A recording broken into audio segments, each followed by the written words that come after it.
Bonjour à tous, aujourd'hui nous entamons la troisième partie de la création de notre application de gestion de liste de courses.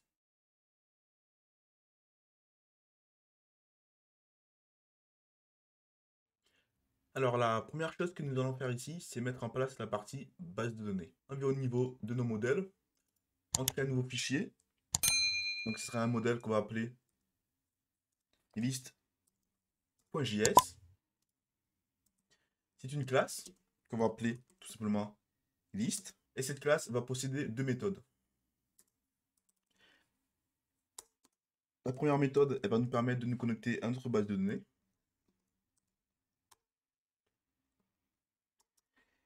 Et une deuxième méthode qui va nous permettre de structurer nos données. Alors avant de vouloir se connecter à notre base de données, il nous faut un driver. Ici, nous utilisons Mongoose que nous avons installé. Ici, on va l'inclure, donc const Mongoose require Mongoose. Pour nous connecter à notre base de données, nous allons utiliser le driver Mongoose avec la fonction connect. L'URL pour se connecter, c'est mongodb.localhost. Le port 27017.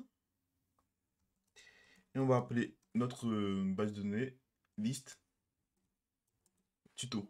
Alors, il faut savoir que Mongoose utilise des promesses. Je vous mettrai en description quelques liens sur les promesses.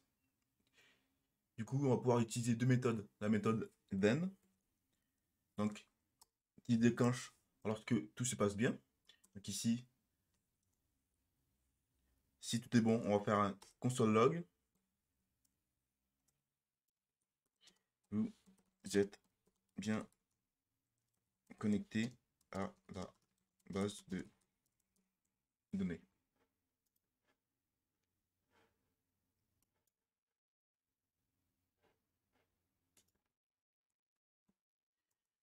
Et la méthode catch qui capture l'erreur.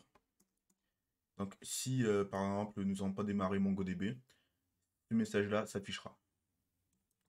Donc là, on refait un console log également. On dit connexion à la base de données. Échoué.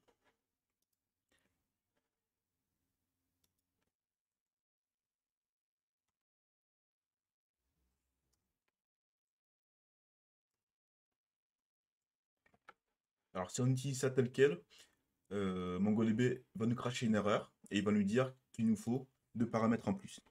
Donc en deuxième paramètre, il prend un objet.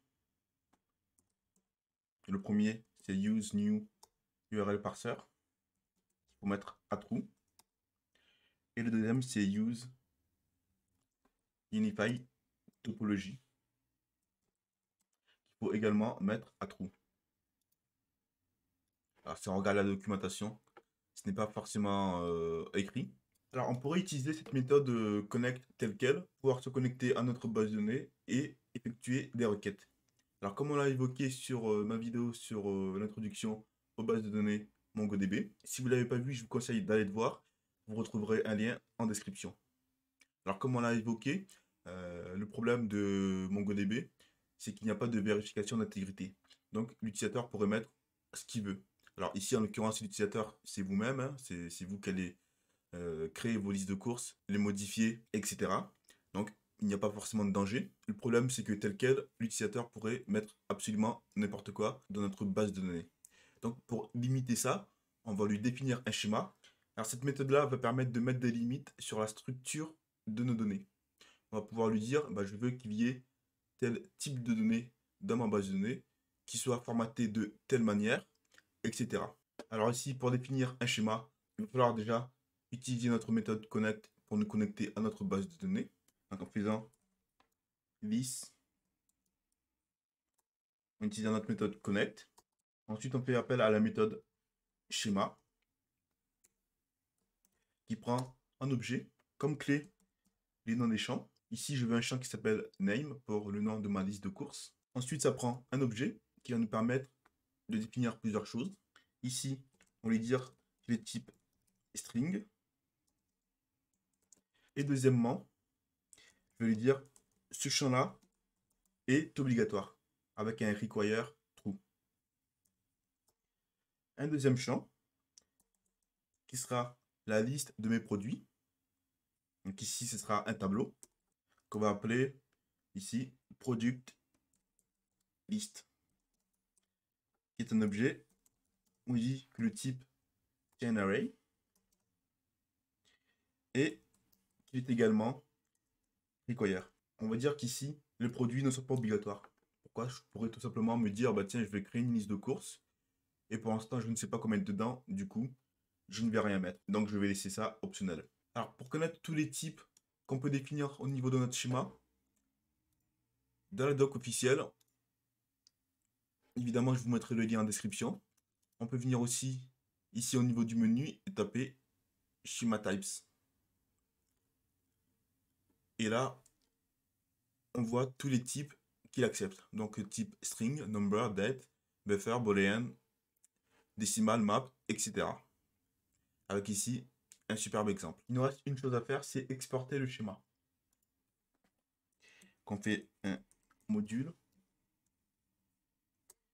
export mongoose.modèle. On va lui dire sur quelle collection nous connecter. Ici, notre collection, on va l'appeler liste. Deuxième paramètre, il prend notre schéma. Donc liste, point, schéma. Alors pourquoi le schéma? Parce qu'ici, on se connecte déjà à notre base de données qu'on retourne. Alors ici, si je ne voulais pas structurer mes données, j'aurais pu faire tout simplement comme ça. Enlever et utiliser directement mon modèle.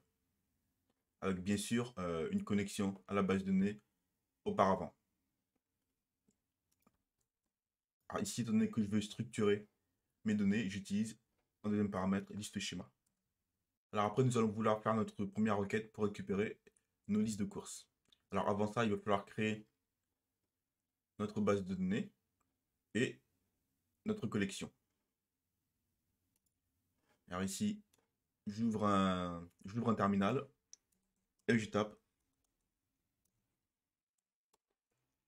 Mongo. Donc là, je vais créer ma base de données en faisant use, je l'ai nommé liste tuto. Qui me dit bien qu'il a switché dessus. Maintenant, je vais créer ma collection. Et du coup, on a dit qu'on l'appelle liste avec un L minuscule. Là, on peut faire show collection. Alors ici, en l'occurrence, on n'a qu'une seule collection qui est notre liste. Alors, ce qu'on va vouloir faire, c'est enregistrer ces trois listes-là dedans. Alors, j'utilise ici le terminal, mais j'aurais pu utiliser Mongo Compass. Si on revient ici, là, j'ai rafraîchi et vous voyez bien ici ma base de données. Avec à l'intérieur, ma collection. Alors ici, nous allons inclure nos listes de courses de base. Au niveau du app. Ici, on prend tout le tableau. On copie. DB liste. Insert.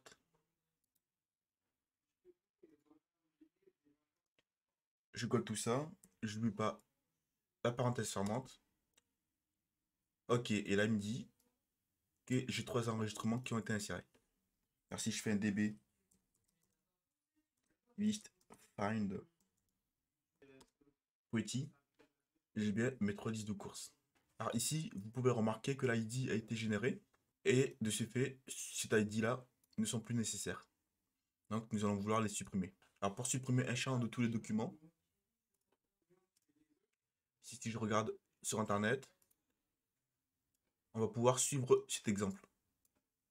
Donc là, je fais DB. Ma collection. Update. Les critères, elles sont vides. Que je vais les supprimer de partout. 27. Le nom de mon champ, ici, c'est ID. Donc ici, faites bien attention aux accolades. Ici, je dois mettre multi pour qu'il les supprime partout. Et là, il me dit qu'il en a trouvé 3. Et du coup, ont bien été modifiés. Si on refait un find, vous voyez qu'ici, j'ai plus mes ID. Du coup, ici, maintenant que c'est fait, nous voudrions pouvoir faire des requêtes à notre base de données. La première requête que nous allons faire, c'est au niveau de la méthode mounted. Nous voudrions récupérer l'ensemble de nos listes de courses.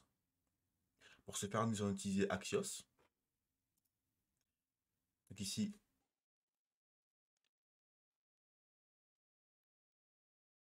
si je copie ça, je viens dans mon footer.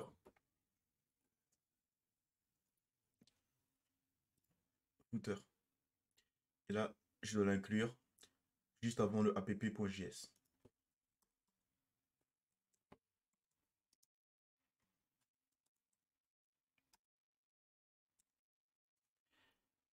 Avec le lien. Alors après avoir installé Axios, je peux revenir ici dans app.js. Est-ce qu'il est bien inclus? Là, je fais un log. Axios. Et ici, il me retourne bien une fonction. Donc, Axios est bien inclus. Je vais maintenant l'utiliser pour faire une requête qui va me permettre de récupérer toutes mes listes. Ici, on est dans le composant home. Et une fois qu'il est monté, on va vouloir récupérer nos listes. Donc, pour pouvoir faire une requête en backend, je fais Axios, get. Je vous mettrai la documentation dans la description. Ici, il y a plusieurs manières de les faire. Donc, on va utiliser ici get. On va lui donner une URL. Alors, l'URL, ce serait ça. Sauf qu'ici, le problème, c'est que si l'URL vient à changer, il faudra changer partout. Donc ici, on va utiliser le location.href qui nous donne le domaine courant. Ici, on va utiliser le backtick. Merci JC.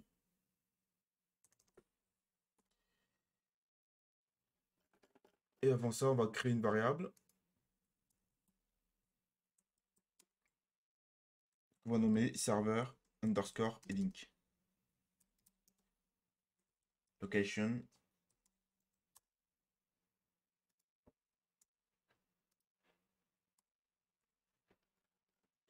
Et on va utiliser cette URL.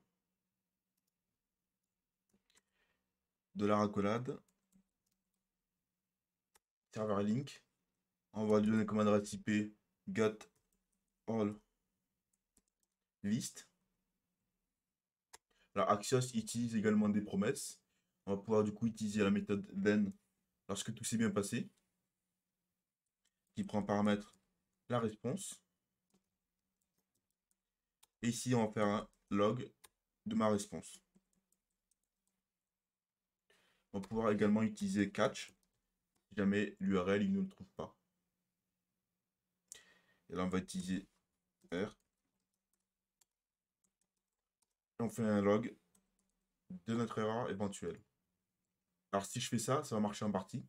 Pourquoi? Bah, parce qu'on lui a dit au niveau de serveur.js, si tu ne trouves pas l'URL, tu retournes sur la page d'accueil. C'est pour cette raison qu'il nous retourne ici des données.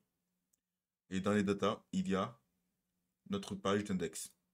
Et dans serveur.js, là on lui avait dit si tu connais pas l'URL, tu retournes sur cette page. Et du coup, on va devoir créer cette URL. Donc en faisant app get slash, on a appelé ça get all list.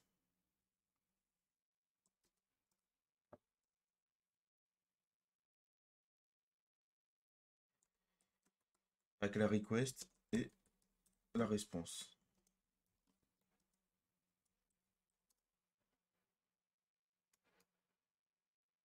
Alors ici, on va juste lui retourner une petite phrase. Voici les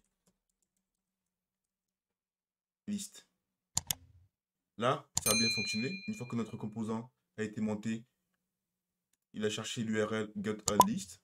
Mon serveur.js a détecté cette URL-là et lui a renvoyé la réponse. Voici les listes. Maintenant, plutôt que de faire ça, on va appeler ici notre contrôleur list avec la méthode getAllList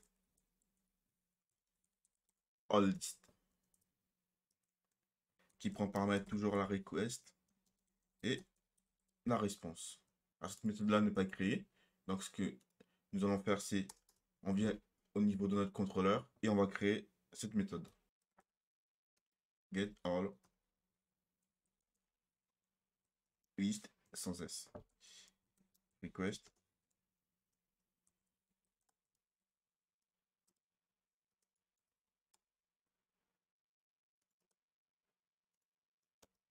Ainsi, ce qu'on va devoir lui renvoyer, c'est nos listes de courses. Et pour ce faire, nous avons besoin de l'instance de liste. Pour ce faire, nous avons besoin de l'instance de liste dans nos modèles. Je vais commencer par l'inclure. Faisant const list égale require. Je remonte d'un dossier. Je vais dans mes modèles. Pour récupérer toutes mes listes, du coup, j'utilise l'instance de liste. Vous voyez qu'ici, mon IDE me fournit toutes les méthodes auxquelles j'ai accès. Ici, je vais utiliser la méthode find, car c'est bien ce que je veux faire. Je vais trouver des informations. Alors, il peut prendre en paramètre des critères, qu'on verra juste après. Ici, j'ai accès à la méthode then, qui prend en paramètre les données qu'il a récupérées. Ici, il récupère mes listes. Et ici, je vais les renvoyer à mon front-end en utilisant la réponse send list.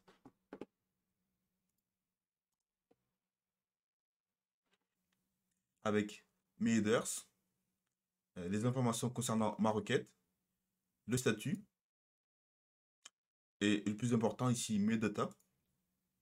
Et vous pouvez constater ici que j'ai mes 3 listes de courses. Alors comme je vous le disais, on va pouvoir dans le find lui donner des critères. Imaginons que je veux par exemple que les informations de la liste de courses 2. Donc ici je vais pouvoir dire où le nom, le name, du coup le nom du champ, est égal à liste de courses 2.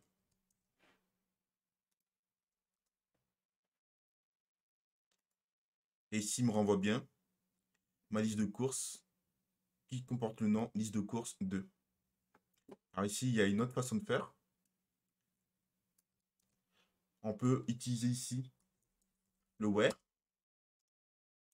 et lui mettre ici la même chose. Donc le where, c'est pour lui donner une condition.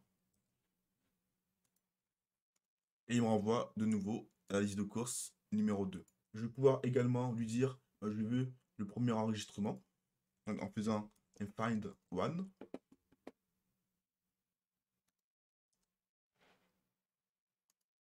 Donc là, vous le devinez, il me donne la liste de courses 1. Alors je vais pouvoir trouver et supprimer une liste de courses. Je vais pouvoir également sélectionner certains champs. Imaginons que je ne veuille que le champ name. Du coup, ici, je peux faire select. Je lui donne un tableau en lui disant, ici, je veux comme champ que le name.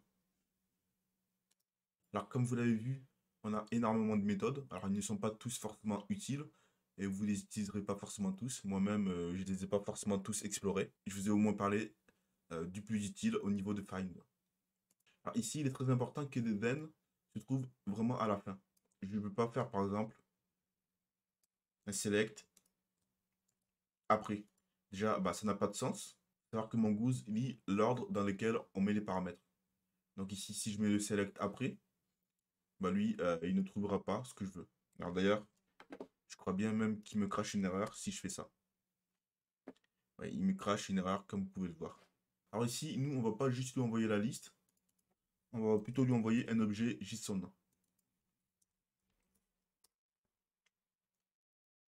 Avec le success. Donc là, On va mettre OK. Mes listes.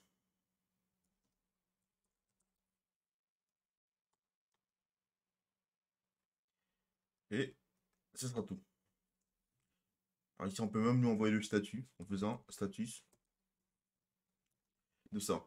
Mais par défaut, lorsque la requête réussit, il envoie la statut de 100, donc ça, ce n'est pas obligatoire. D'ailleurs, on va pouvoir faire ça si je ne m'abuse.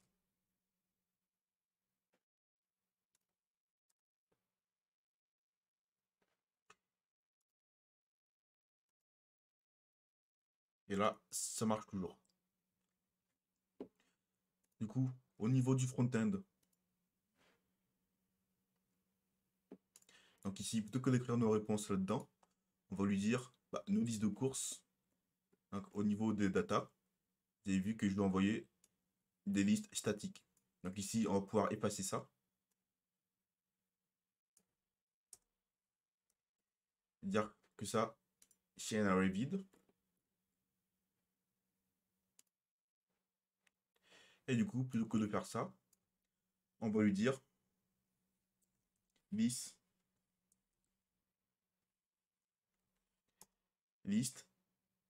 égale à response point list. Alors ici, c'est un objet. Donc on a accès à la clé list.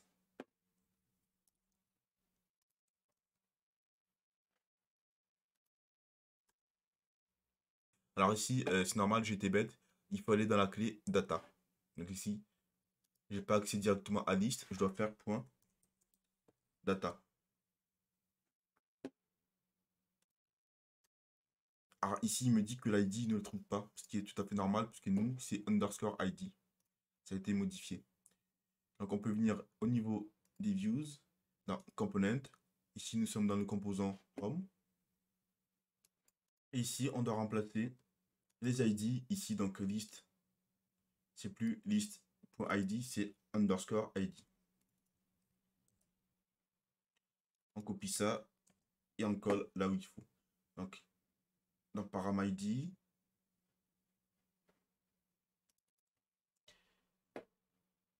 dans le edit,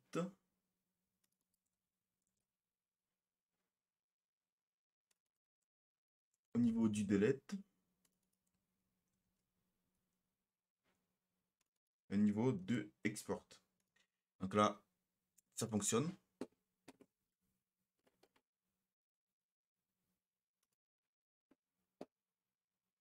Donc ici, vous voyez qu'on n'a pas d'erreur. Alors vous vous demandez certainement pourquoi ici j'ai renvoyé un succès OK. Tout simplement pour m'assurer d'avoir bien la réponse. Parce qu'il va falloir ici. Alors c'est simplement pour m'assurer ici que j'ai bien la réponse. Alors ce que je peux faire, c'est faire if response.data.success égale OK.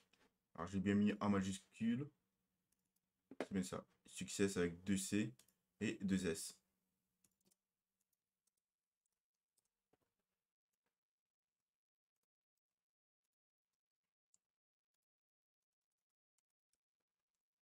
Bon, ici, cela ne changera rien. D'ailleurs, ici, on n'a pas besoin du catch, puisque dans tous les cas, il n'y a pas de raison qu'il y ait une erreur. La seule erreur qu'il peut y avoir, c'est que la base de données ne soit pas démarrée. Alors ici, moi, je vais vouloir supprimer une liste de courses. Donc ici, on va pouvoir effacer ça. Utiliser Axios avec l'entête delete. Le backtick.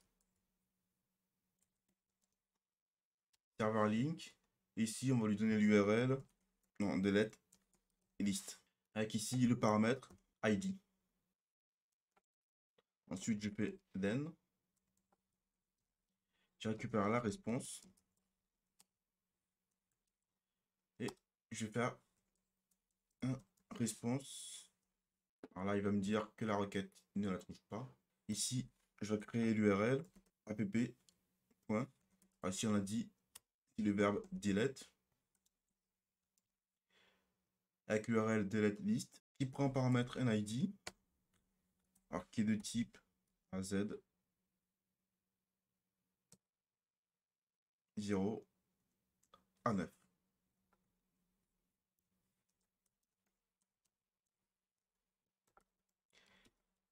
Donc vous avez l'habitude, request et la réponse.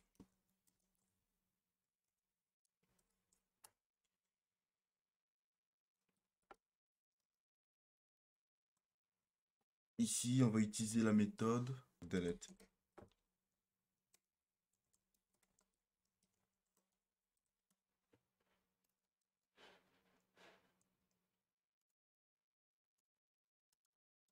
Que je vais créer tout de suite. Delete request response.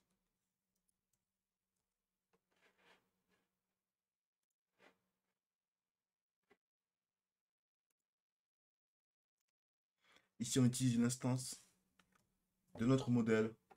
On fait delete. Alors, vous voyez, ici, on peut faire delete many pour effacer plusieurs enregistrements. Ici, on va faire un delete one pour effacer un seul enregistrement.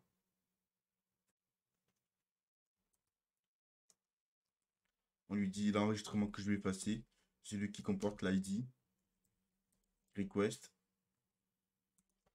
params.id.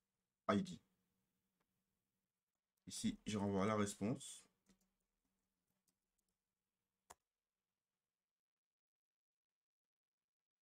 Alors ici, pour éviter les erreurs, on va plutôt ici dire pass. Si on utilise la réponse, listen, success, ok. Ici, on va écrire un message. Votre. Alors non, on va pas écrire un message, on va juste lui envoyer le success.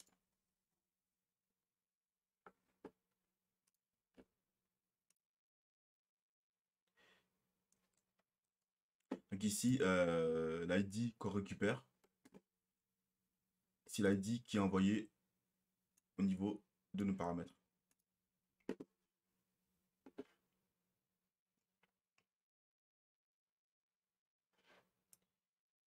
On peut revenir ici et faire. Alors, on va essayer d'effacer une liste. Le premier. Alors ici, il me renvoie une erreur me disant qu'il ne trouve pas mon URL.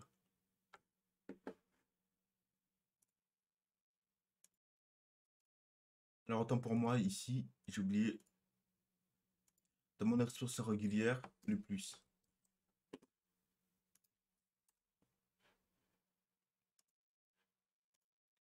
Alors, on va essayer. Donc, vous voyez qu'ici, j'ai bien eu un data avec un success.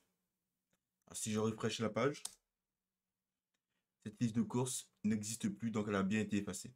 Alors ici, moi, ce que j'aimerais bien pouvoir faire, c'est afficher un message ici lorsque une liste est effacée.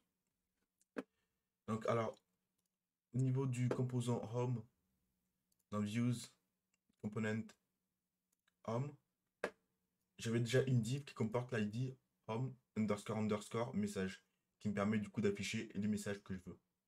Je voudrais que ce message-là, il apparaisse et ensuite disparaisse. Et étant donné qu'on voudrait également afficher un message lorsque l'utilisateur aura téléchargé sa liste de courses, plutôt que de le créer là, on va créer une méthode. On va appeler show message.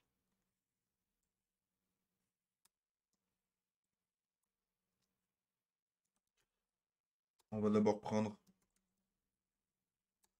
notre ID. Donc ici, c'est home. Ensuite, c'est home _ message. Et ça, on va déjà lui rajouter la classe success.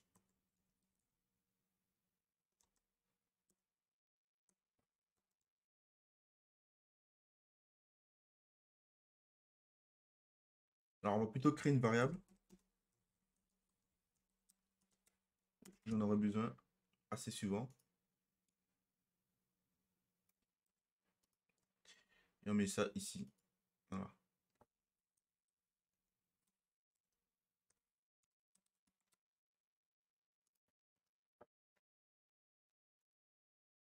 On veut que le home message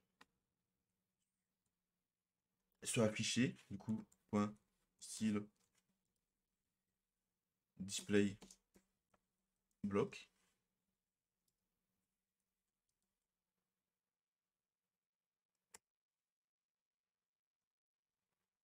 On va pouvoir écrire un message. Inner HTML. Alors ça va prendre en paramètre le message que je vais écrire. Du coup là, on affiche le message et on veut qu'il soit effacé au bout de 3 secondes par exemple. On va utiliser ici le set timeout. Utilisons un message style display et là on l'efface. Et on a dit ici au bout de, je veux dire au bout de 3,5 secondes. Et le show message, je vais utiliser ici. Alors ici, pour éviter de ne pas avoir de liste, on va juste tester le show message. List show message. Là, il liste a bien été.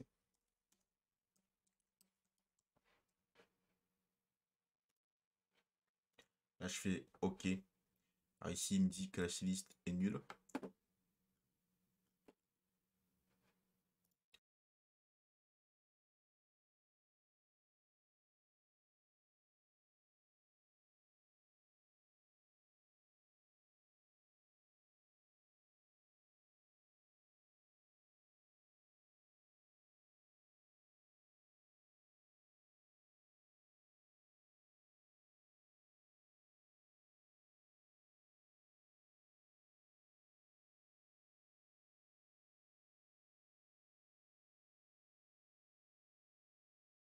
Le message s'affiche et il s'efface.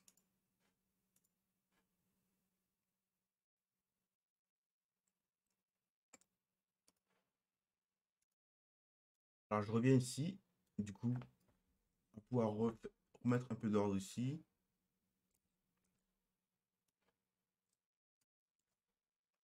Et faire ça. Alors, finalement, ce qu'on va faire, on va lui envoyer ici le message.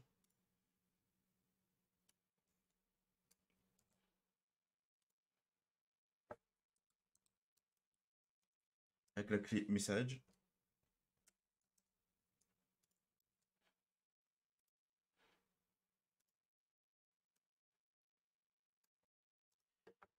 Et ici, plutôt que d'écrire son propre message, on va faire response, data,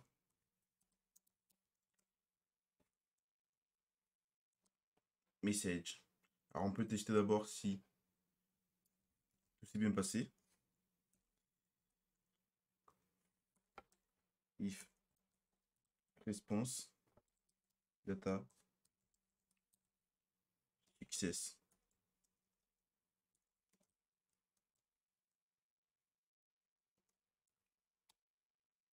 Alors, la double vérification ici n'est vraiment pas indispensable, étant donné que au niveau de mon contrôleur, si tout s'est bien passé, alors il me renvoie ça. Et ici, si tout s'est bien passé, il va exécuter ça. Donc logiquement, ça, ce n'est pas indispensable. Mais voilà, je le mets quand même. Ce sera tout pour cette troisième partie. Alors n'hésitez pas à me faire un maximum de retours sur des difficultés ou des éventuelles suggestions. N'hésitez pas à me rejoindre sur les différents réseaux. À la semaine prochaine.